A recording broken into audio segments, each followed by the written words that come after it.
ابو درداء رضی الله تعالی عنہ حضرت عمر فاروق رضی الله تعالی عنہ ولېږلو چې ورسته په جامع دمشق کې د حافظانو مدرسه جوړه کړه 10 حلقې وې 10 حافظان وه په مقه وخت کې 15 درهمه د حافظ تنخواه مقرره شو الفاروق تاریخ کتاب د عمر فاروق رضی الله تعالی عنہ لیکي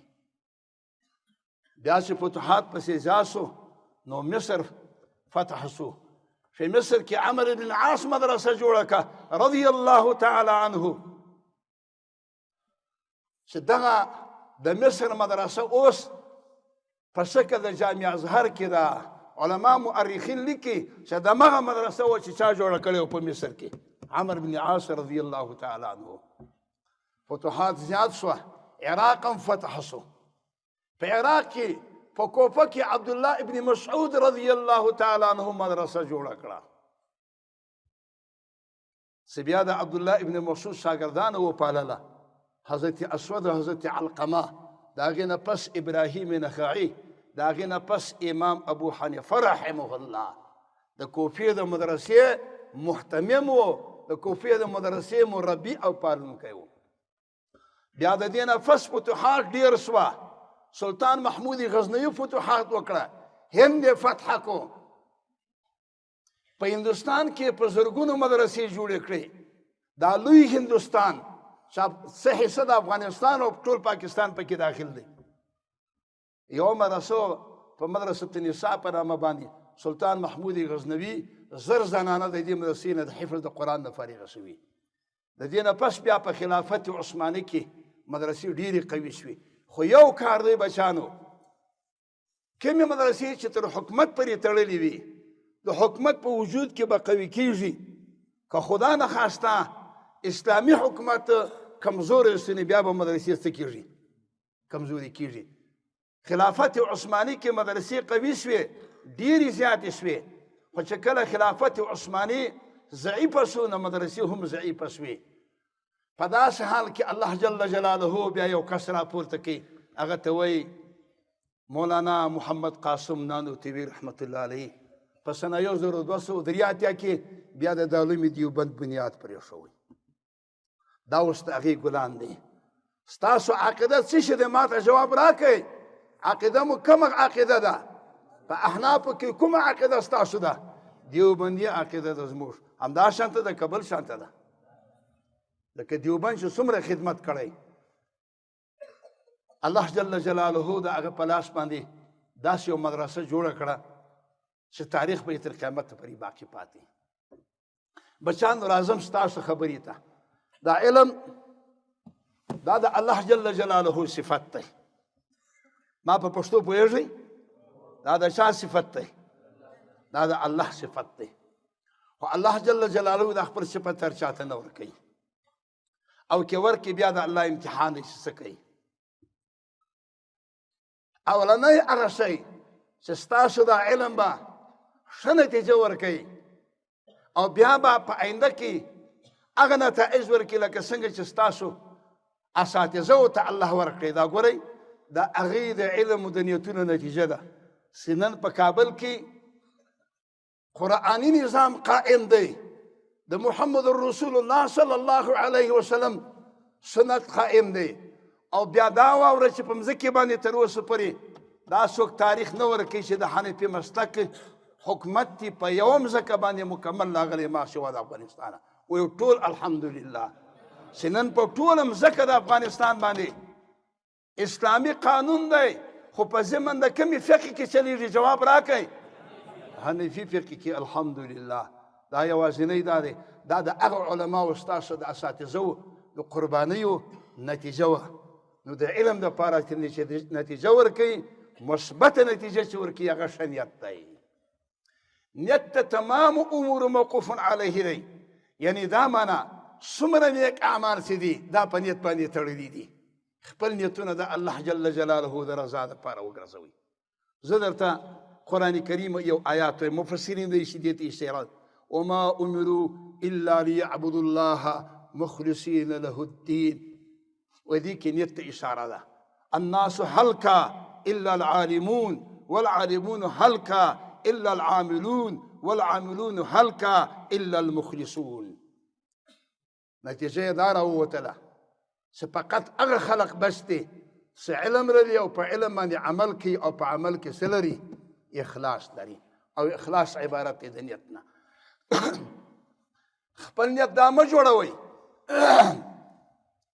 دا مه جوړوئ چې زه به امامتي کوم، دا مه جوړوئ چې زه به وظیفه اخلم. خپل نیت دې ته مه برابروئ چې زه به رئیس کېږم. خپل نیت دې ته مه جوړوئ چې زه به پلانۍ پلانۍ پلانۍ وظیفه اخلم. دا خبرې په مفت کې راځي. خپل نیت ته الله جل جلاله مقصد او مرام یې څه دی؟ مقصد او مرام یې د الله جل جلاله رضا ده. یوازینۍ هم دغه خبره ده. تاسو د امام غزالي په تاریخ کې وګورئ، ټوله مدرسه یو کال مسلسل د یو امام غزالي په وجه باندې وچلېدله. ټوله مدرسه د یو امام غزالي په وجه هارون رشید یو کال خرڅه ورکړه. خپله د معاون سره مدرسې ته ورغی، مدرسې کې پوښتنه وکړه پلانکی طالب پلانکی طالب پلانکی طالب څه دپاره سبق وایي څه دپاره سبق وایي څه دپاره سبق. چا ویل چې مونږ په کلي کې امام نشته، چا ویل چې ملا نشته چې جنازه ورکړي، چا ویل چې څه دی، چا ویل چې درس کوم. دواړه بستره ورته ویې ځي چې ځو مدرسه نور بنده ده. چې دروازې ته ورسېد یو طالب ناست زړې جامې اچولې دي. وي دغه طالب نه پوښتنه وکړه هغه څوک و؟ امام غزالي رحمه الله الباري. یو څه دپاره سبق وایي؟ د الله د رضا دپاره. ویل ټولې مدرسې خرڅه په یو کولاني بېرته حواله شو. او دا نیت ګوره جوړېږي. زه درته چل ښیم. امیر المؤمنین ملا محمد عمر مجاهد نور الله مرقده، هغه انسان چې نړۍ ته انسانیت وښوی، هغه انسان چې نړۍ ته علم او عالم وروپېژندی، هغه انسان چې نړۍ ته د قرآن حقایق او د پیغمبر د سنتو حقایق ورښکاره کړل. یو ساده لوحه مسلمان و. دلته په دې وزارت دفاع کې یو کس دی معین د تعلیم دی که څه شي ورته وایي، حافظ عبدالمجید نومیږي. زما سره په سفر کې ملګری و. دا قصه تقریبا ما ډېر ځایونه کړې ده. ویل کله چې ملا صاحب ته ملا محمد عمر مجاهد ته به چې مونږ یو خبره وکړله چې پلانی کار کوو، ستا په دې کې څنګه خبره ده؟ 10 منټه، یو پاو، 15 منټه هغه به همداسې چوپ پاتې شو. یو وخت کې ما پوښتنه وکړله چې ملا صاحب په دې کې څه حکمت دی چې دستي موږ ته جواب نه راکوې او دا خبره وځنډې؟ وایي ما ته ویله چې زه خپل نیت جوړوم او رښتیاني نیت جوړېږي. ګورې ښه چې کله ریا دې مخته راسي چې داسې ملا به یم، خلق به راته شیخ صاحب وایي، خلق به راته مفتي صاحب وایي، خلق به پلانکی لقب راکوي او پلانکی لقب راکوي، خلق به مې احترام کوي او څه به کوم او څه به کوم او څه به کوم. او یکدم داسې متوجه سي چې یو ورځ به اسرائیل راځي زما روح به قبض کوي، بیا به مې لاندې دې کندې ته ورکښته کوي، او بیا به نکیر او منکر زمانه څه کوي؟ پوښتنه کوي. او بیا به د دې خوا مراحل هغه ابدي ژوند چې نه ختمېدونکی دی هغه به شروع کېږي. نو دا واوره چې په خپله به دې نیت ته الله جل جلاله د رضا دپاره سي. تاسو ټول فی الحال چې دلته ناست یاستئ زما دا خبره تاسو واورئ او بیا دا عملي کړئ چې ستاسو نیت سمیږي او که نه. شیطان خو په هېڅ کې سړي نه پرېږدي، هر څه کې راګیري. دویم هغه شی چې ډېر ضروري دی، تاسو ټول زما د بچیانو په ځای باندې هغه جهد فی العلم دی، کوشش، سعیه. تنها په دې نه کېږي چې بس مدرسې ته ولاړم او یا مې کتاب شروع کړو. کوشش به کوئ. د کوشش ډېر اړخونه دي. نزد همت کوئی آهن در مثالی سوزن است، تنبلانه سوزنی در مثالی کوئی آهن است. همت والا سړي ته د اوسپنې غر داسې ښکاري لکه ستن، بې همته ته دا ستن داسې ښکاري لکه د اوسپنې غر. نو تاسو به کوشش کوئ. خپل علم کې امام یوسف رحمت الله علیه نه چا پوښتنه وکړه بما درکت العلمه، دا علم دې په څه حاصل کوي چې دې مرتبې ته ورسېدې چې ته قاضي شوې او هغه خبره هم بیا رښتیا سو چې خپل مور ته چې کله هارون رشید ته حلوا راغله او په دې کې پستې او بادام میده سوي وه، وی دا یوسئ امام یوسف صاحب ته امام یوسف صاحب ته چې کله حلوا راورسېدل نه یې خپل مور راوغوښته چې کله کښېناستې وي مور یې زما د استاد خبره دې یاده شي ویې کومه خبره چې تا ته یې ویلې چې بیا به تا ته هغه حلوا دا زوی برابره کړي چې په هغې کې به څه شي ماتې پستې او بادام ما په خبره پوه شوې که نه دنیا په ګناه کې نه ده دنیا په کفر کې نه ده دنیا په جهالت کې نه ده دنیا خو په علم کې ده دا دې په څه حاصل کوي امام یوسف صاحب وایي بما ادرکت العلم دی ورته وایي ما استنکفت فی الاستفادة وما بخلت فی الافادة ما سې تعار ګڼلی نه دی چې کومه خبره مې له چا نه زده کوله دا مې نه ول چې هلکه دا څوک دی له هغه نه مې دا خبره زده کړې ده او چې چا هم رانه علم غوښتی دی چې ما ته سبق وایم ما په هغې کې منع نه ده کړې بخیلي مې نه ده کړې هغه ته مې ورکړی دی او ورته وایي اتخذ اللیل جملا تدرک به عملا شپه ځان دپاره اسباب د دې جوړ کړه چې مقصد ته ورسېږي اتخذ اللیل جملا ونیسه شپه د ځان دپاره اوښ شتر اوښ سړی خپل مقصد ته رسي باندې سپرېږي یعنې د شپې په ذریعه سره ځان خپل مقاصدو ته ورسوه حضرت مولانا اشرف علي تانوي رحمت الله علیه په تاریخ کې لیکي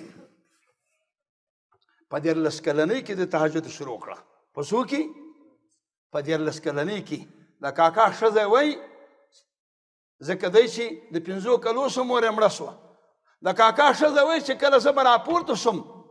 چې دی به په مازه باندې ولاړو اراده مې دا وه چې ویېرومه چې بیا راپورته نه شي د په 14 کلنۍ کې تهجد شروع کړي دي او ګوره مقصد ته چې رسېږي دا چې شپه ځان دپاره ذریعه وګرځې ځان ته اساتذو ته مدرسې ته ملت ته مسلمانانو ته دعاګانې وکړې الله جل جلاله به یې قبوله کړي الله جل جلاله دې وکړي چې تاسو دا زما خبرې عملي کړي زه د دې مقصد دپاره نه یم راغلی چې تاسو ته زه بیان وکړم زه تاسو ته نصیحت کوم د یو مشر په حیث باندې تاسو ټول واړه واړه هلکان یې زما د بچیانو حیثیت لرئ له دې ځای نه که د عادت پوه کوئ بیا به تر مرګه پورې په دې عادت باندې که اوس بې نمازه وې بې جمې وې نه راتلې د شپې تر سهاره پورې بیده وې په دې اوږدو شپو کې نو بیا به دې دغه کیفیت وي تر اخر عمر به دغه شان دی زما وروڼو که ته غواړئ چې زه مقاصدو ته ورسېږم نو بیا شپې سبا کوه که ته غواړئ چې زه دې خپل مقصد حاصل کړم تروم العزة ثم تنام ليلا يغوص البحر من طلب اللآلي ومن رام العلا من غير كد أضاع العمر في المحال تروم العزة ثم تنام ليلا عزت غواړې طلبوي چې عزت دې حاصل کړم مرتبه دې حاصل کړم کمال ته دې ورسېږم بیا د شپې ویده کېږي نه که څوک دغسې کوي ملغلرې غواړي نو په دریابونو کې غوپې وایي که څوک غټې مرتبې غواړي نو بیا چې دا غټې مرتبې غواړي بغیر د تکلیف نه دا امکان نه لري دا حصول د مال بغیر د تکلیف نه کېدی شي نو دا حصول د علم څنګه بغیر د تکلیف نه وشي یوه خبره خدا ده چې تاسو په خپل علم کې کوشش کوئ هغه عربي مقوله ده چا چې من دق الباب جد وجد غلق من دق الباب چا چې دروازه وټکوله او بیا یې ښه وټکوله نو خلاصه به شي او چا چې دروازه نه ټکوله دغسې ناست ورته ناست وي نو تاسو په دې علم کې به کوشش کوئ